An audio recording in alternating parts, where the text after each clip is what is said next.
500 subscribers celebration. Woo! Thank you for everyone that watches me, is interested in me, cares about my opinions, and subscribed and comments and supports and all that kind of stuff. You're all so good. Thank you all very much. And here is the promised Q&A video. I hope you enjoy and get some insight from me from this video. Yeah, I'm just gonna go straight into the questions. Thank you all again. First question from my girlfriend. She asks, do you have a girlfriend? No, I don't. From Ben Jammin Reviews, he asks, I believe it's a he anyway, might not be, but a he asks, what albums have had the most personal impact on you? And I've got to tell you, The Black Parade by My Chemical Romance. Shout out to Brad, because he did a reaction to this not too long ago. It was a really fun reaction to watch, brought back a lot of memories, because I don't listen to this album anymore, to be honest. Although I could put it on and still get some enjoyment from it. I guess it would probably be more about the nostalgia, but still the album is pretty great. I mean, you can't deny the just absolute, like, oof of an album it is in terms of rock music and the concept and the lyrics are on point. It's obviously quite emo, but I feel like it's transcending emo in so many ways. Like it's beyond emo. This honestly was my first ever experience with caring about an album, to be honest. I mean, I used to listen to a lot of music when I was like 15, 16, but a lot of it was mostly just through like Kerrang and stuff like that. So I wasn't really focusing on albums. It was more just watching music videos and listening to songs individually, shuffling through playlists and stuff like that. But that was quite a long time ago. However, when I discovered The Black Parade, it was like my first ever, like, oh my god, I'm actually obsessed with this album from start to finish. And it kind of opened up my eyes in the sense that I suddenly decided that I wanted to listen to albums. I mean, sure, I didn't really venture too far out back then. It was mostly within the pop punk, emo, alternative rock type stuff. But still, it impacted me in the sense that I realised that there's more to music than just a music video and a single. It's actually more about the albums. And of course, it just kind of went from there, and obviously now I'm just obsessed with listening to albums front to back. So I'd say that's the most impactful album. Best gig you've ever been to, from Liam the Music Reviewer. Shout out to that guy, he's got a great channel, got a great Scottish accent, you can't deny it. Go check him out. And yeah, it's Run the Jewels. Run the Jewels. I mean, I saw them back in 2014. Run the Jewels 2 had just dropped, literally, like, I think it was within the month or within like 2 months or something like that. So they played most of those songs from there. They played songs from Run the Jewels 1. It was insane as well, because like I thought at that time they were just big in the US. I didn't think anyone had really paid attention to them over in the UK, but oh man, the gig was packed. It was packed. The venue was pretty small, but oh man, it was just packed, and they were exhilarating. It was so much fun, oh my god. One unfortunate fact about me though is that I don't get to many gigs. Honestly, I feel like they've gotten way more expensive over the years. I don't know if it's just something I'm wrong about or it actually is true. But yeah, I just never managed to get around to getting to gigs, unfortunately. Either they're usually a bit too far away or a bit expensive, or like I've got work, so I don't really get a chance to go into gigs. It's really sad because I do love gigs, but I just never really get around to them. But I've been to a lot in the past, lots of local ones, and Run the Jewels easily just trumps everything I've seen. Just Some Guy asks, how did you meet Josh? And what made you decide to start a podcast together? Mostly through the fact that he's been watching my channel since like the beginning, literally. Like I can't remember when he wasn't commenting on my videos or wasn't replying to my tweets. If it's not the beginning, it's very early on. And then just one time he messaged me and was like, oh yeah, I'd like to do some sort of like music discussion thing with you. I just want to talk to you about music sometime and have somewhere to put it. And I was like, yeah, sure, why not? Like, I have no issue with this. You're a fan of the channel, why not? And then obviously we did the first episode, went really well, and I just thought, actually, you know what, this could be a continuous thing. There's no reason why it couldn't. And it ended up being a podcast. Yeah. Had some great guests on, and really good guests coming up too, so make sure you watch out for that.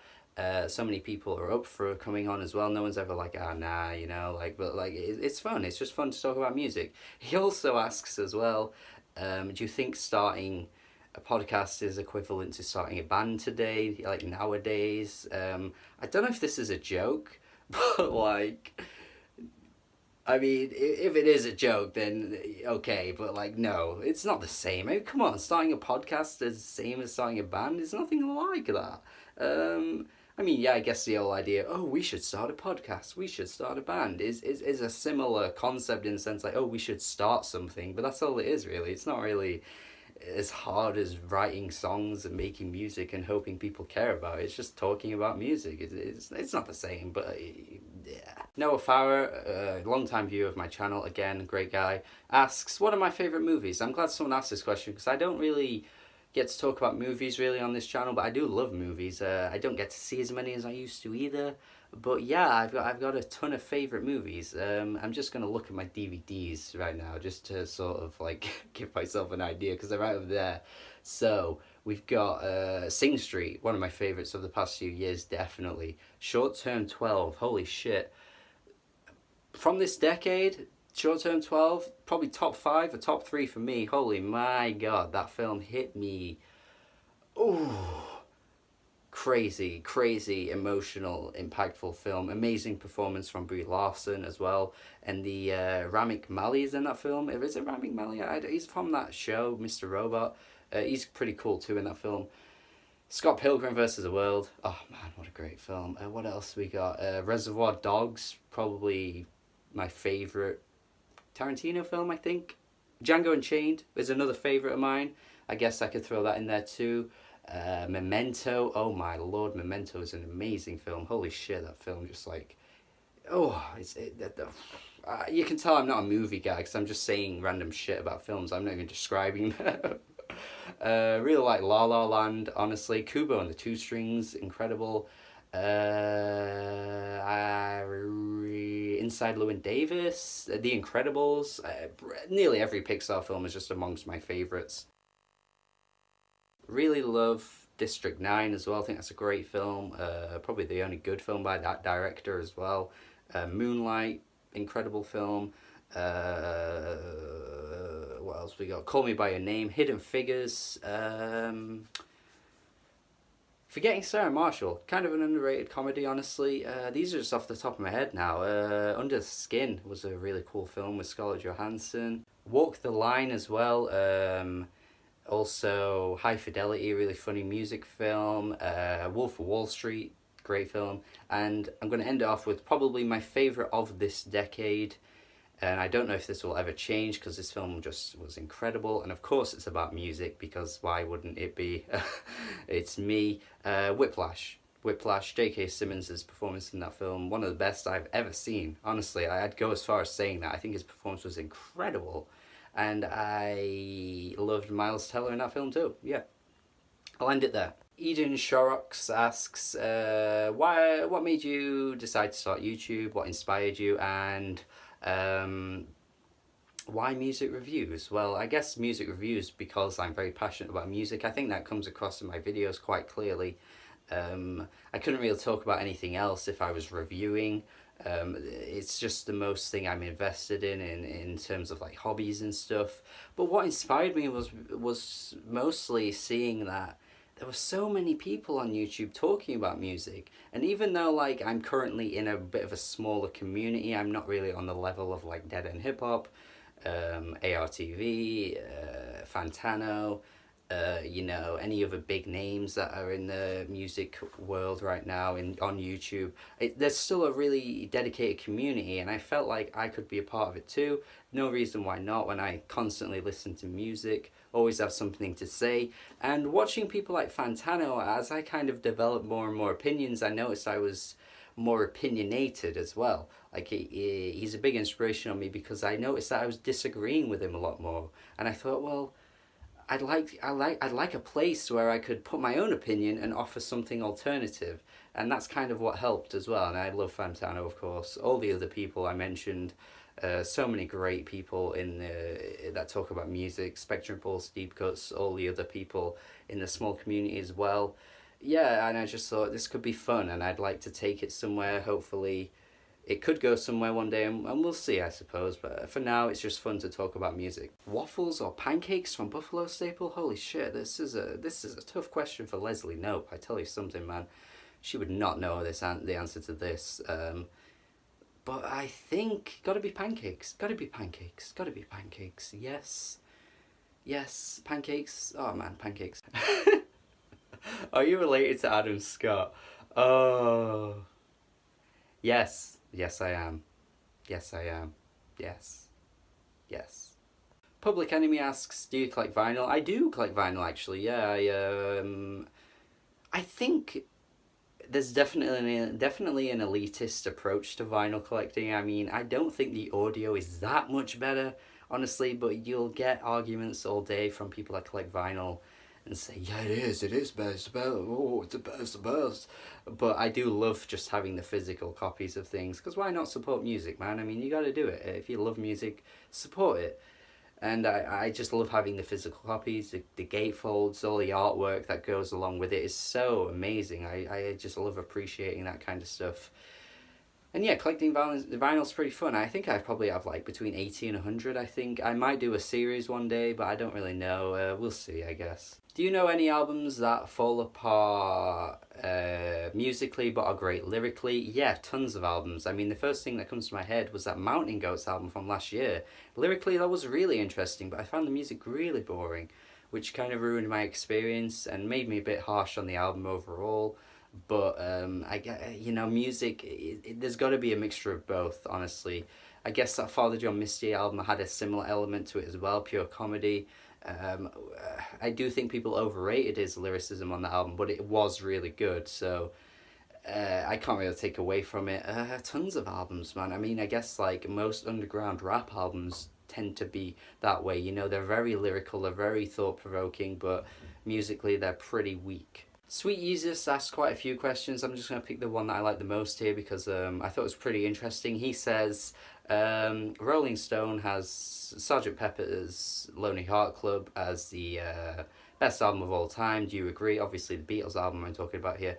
I mean, I think it's pretty obvious that a publication like Rolling Stone would have the Beatles as the album that they consider to be the greatest of all time. However, I don't know the answer to that.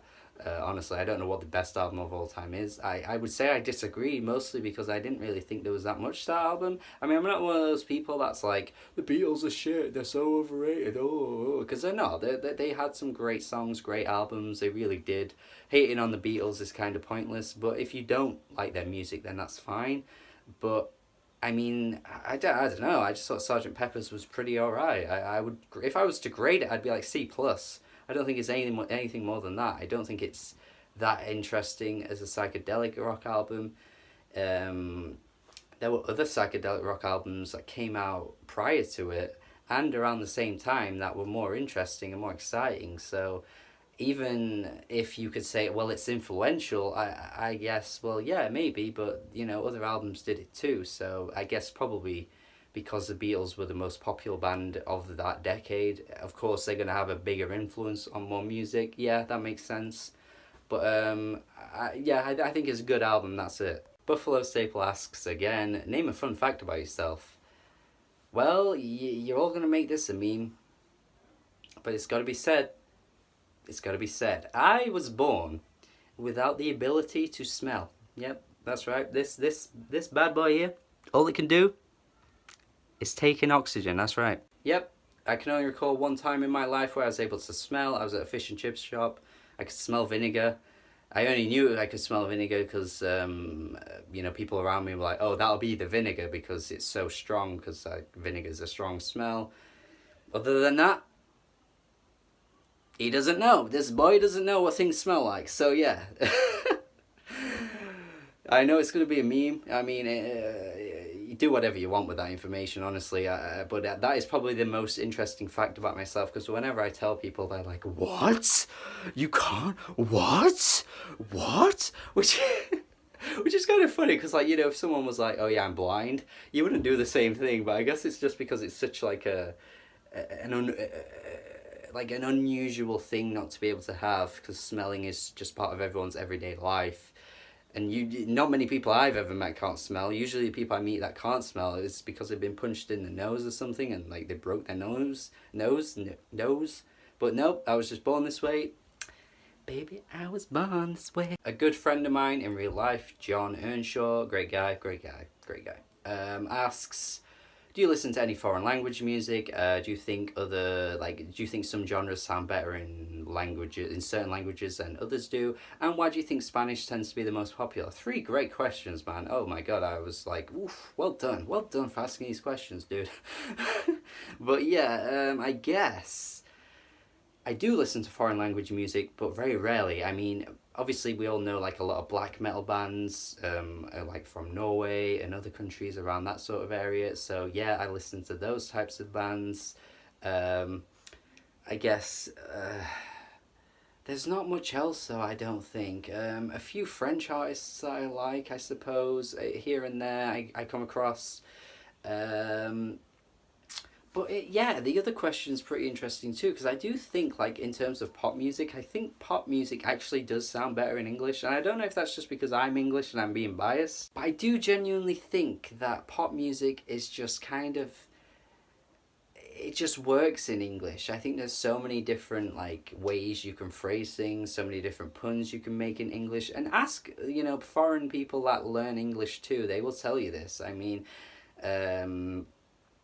I know people that do multiple languages, and they always say, "Oh, comedy is best in English" and stuff like that. And I feel like we can phrase things in certain ways, and the rhyming patterns tend to work better in pop music. But I think in terms of like metal music, it never really matters. I think opera is something that sounds better in like Italian or another language generally. And to address the final question, I don't know. Why is it always Spanish music that tends to get like the mainstream buzz in like English speaking countries? Because that's a good question. I mean, I guess there's that sort of like sexiness to Spanish music. You know, you always get these summer jams that are like a banging, and they're also about banging girls. Despacito being the obvious one, I suppose. But they managed to do it in a summery way, and summer music always gets people, doesn't it? These Spanish artists that cross over are always ridiculously attractive too, like, you know, Shakira, Enrique Iglesias. I think that really helps with the image, because, you know why pop music generally gets to be pop music. It's about that image as well, so I think that's part of it too. Yeah, I don't really know, but I think that could be part of it. And this segues really nicely into the next question, because it's about Eurovision, and the previous question was from a person that absolutely loves Eurovision. So this is from Neil's Reviews Music, another person that comments regularly, supports the channel and stuff like that. So thank you for doing that from your heart. What do you think of Eurovision? He asks. I don't know. I mean, it's silly, but I don't think it's meant to be silly. I think we just ended up perceiving it as silly. I think there are some really good songs every now and then, though. I must admit, there was a good song last year. I think it was from like Moldova or something. They did this like really fun, like sax anthem. I like a good sax, and there was a good sax in that song. But yeah, I mean, I'm not invested heavily in it. Often, the music is like really over dramatic, or the ballads are just really corny and have a very basic message. Obviously I'm very pretentious, so I like music that isn't like that. And yeah, you know, the idea of bringing all these countries together, celebrating music is pretty cool, but when it ends up being about which country has a better relationship with another country more than the other so they can give them more points, that idea is lost, and the celebration of music isn't quite as strong. And honestly, if you're a big fan of Eurovision, you know, you could go out and support actual artists that try hard and not just write a cheesy song every year, to be honest. That's just my opinion, but you know, so many foreign artists work really hard and don't break through ever, so they deserve the support, I think. Brad Taste in Music, shout out to that guy, what a great channel he has, asks, how do you run your channel and still manage to stay within the community and stay active in the community? I mean, I wouldn't say it's tough to manage time, honestly. I could see why it would be for a lot of people. I do have a job, and then I actually have a second job on weekends to build up those extra finances. Yeah, I mean, I guess considering when I'm not with my friends or I'm not with my girlfriend, I'm just listening to music, so it's pretty easy to kind of just take note of what albums I'm listening to and then just record a video. I mean, I don't have a long editing process. I know some channels out there really spend a long time with their editing because of how skillful they are at editing, but I'm not, so I kind of try and keep it simple, and it doesn't really take that much time. I mean, if I'm, again, like if I'm not at work or not with people that I care about and love, I'm listening to music. I do watch films and TV shows every now and then, but most of my time is dedicated to music, so I don't really find it that hard to stay on top of things and stay active, because I always like talking about music, so I'm always going to be replying to tweets or comments and just talking about music. Yeah, it's just a lot of fun, so if something's fun, you know, you're not going to stop doing it, are you? So I guess that's just at the point I'm at. Yeah, I'd like to gain some kind of financial gain from this one day, if YouTube, you know, allows it, because you know the monetization things like these days, but it would really help, but for now it's just fun, and that's okay. My girlfriend also asks, would you rather shave your head or dye your hair blonde? Dye my hair blonde, because I'm scared of going bald. Like, I am scared of going bald. It's a genuine thing I have, because my family, you know, I've got a bit of a history in my family. My brother, my dad, I mean, my brother is in his 30s, he's going bald, my dad's gone bald. I'm just a bit like, oh shit, am I going to go bald too? So the idea of being bald is a bit scary, so I think dyeing my hair blonde would be kind of funny. So yeah, I'll go with that one. Quite a few people asked a similar question in what albums I think are underrated. Quite interesting that a lot of people ask this question, actually. I've got my good old book here to answer.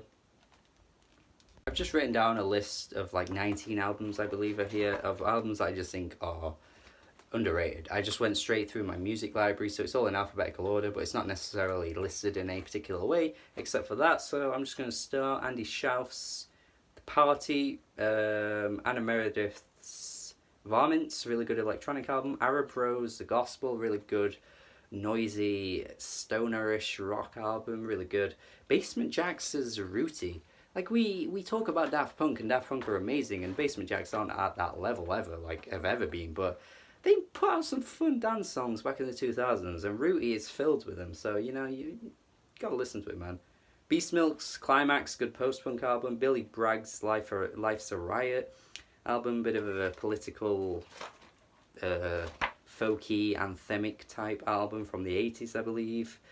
Blue in Exile, Below the Heavens. A lot of people do know this album, but I do think it's still quite overlooked, underrated, overlooked, being the better word, overlooked. I think maybe that for that album. Bootsy Collins, Stretching Out in Bootsy's Rubber Band. Are you kidding me? What a great R&B and soul-y funk album.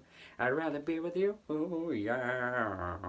Brother Ali's Shadows on the Sun, great rapper he is. Clap Your Hands, Say Yes, self-titled album, good indie rock pop album. Counting Crows, August and Everything After. I don't know, I feel like no one talks about Counting Crows, but they were a good 90s band, and that's a good album. Mr. Jones, what a great song. Dead Boy and the Elephant Men, We Are the Night Sky, good indie rock album from the 2000s. DJ Rashad's Double Cup. Influential footwork musician who did die quite young, I believe. Flipper, Generic Flipper from the 70s or 80s, I think that album is a good punk album. The Last Poets. David Bowie liked The Last Poets, so, you know, that means everything. That means everything, man. You gotta go listen to them now. Lydia Loveless with Real, good country album from a few years back. Michael Kiwanuka's Love and Hate. Oh, the album, man. Why didn't no one talk about it? Like, it was fucking great. Shoot, you're crazy. Suburban Lawns, with their self-titled album. I think it's it's like a pop punky album, really good. And the Wrens with the Meadowlands. My camera's just not in the right position at all, but the Wrens, a pretty good indie album from the 2000s. Go check it out. Biopath asks, is there any piece of art that you feel like you can't comment on due to, you know, race, religion, sexuality, sex, that kind of stuff? Honestly, no, as long as you're understanding of where the musician is coming from with the lyrics particularly, and you're not like, you know, overly critical of what they're saying if you disagree with it for whatever reason. Like, I think if you're understanding of the issues that they're talking about and you're not like insensitive to what they're saying, then I don't see why not. I mean, just because you might not be like of any of those things that you might consider like in that category, you know, if you're not gay, or if you're not a black person or an Asian person, or if you're, you know, a woman, if you're not a woman, you know, that kind of stuff. Like, just because you're none of those things doesn't mean that there aren't people close to you in your life that are. And so you can see the effects these things might have on that person, or in fact, if you don't see the effects, then you might just not be well adjusted to what they're talking about. And I don't think that's necessarily a bad thing. Maybe you shouldn't be ignorant, but if you feel as though like you don't know about these problems, then again, I still think you can still comment on it, but you should still have some kind of idea of what they're saying and understand where they're coming from and be educated, I think. And I think I'm going to leave it there. There are loads of questions in the comments, but I just picked out the ones that I thought were the best. David Rowe asked about September being the greatest song of all time. I can't answer that question because we can't argue with that. I mean, why is it the best song of all time? Well, there's no answer because it just is. It just is, alright? There's no debate. No. Also, I got asked quite a few questions. Well, no, I think one question actually about what are my favourite albums of all time. Again, really tough to answer, man. Oh shit, like, I can't narrow down my favourite albums of all time. Like, there's too much to go through. Oh man, it's just overwhelming to me.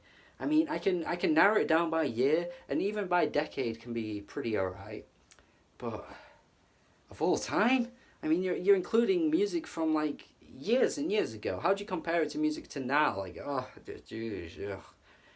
I'm an overthinker, okay, and I would definitely overthink a list like that, so I could never do it. I just don't have my favourite albums of all time. However, I do have a classics reviews playlist that I did start last year. I'll continue doing classic reviews, but if you want some sort of like idea of some of my favourites, you know, not necessarily in an order or not necessarily like a top 10, but there are some albums that I do hold close to me, so check out that playlist and watch those reviews. And yeah, yeah.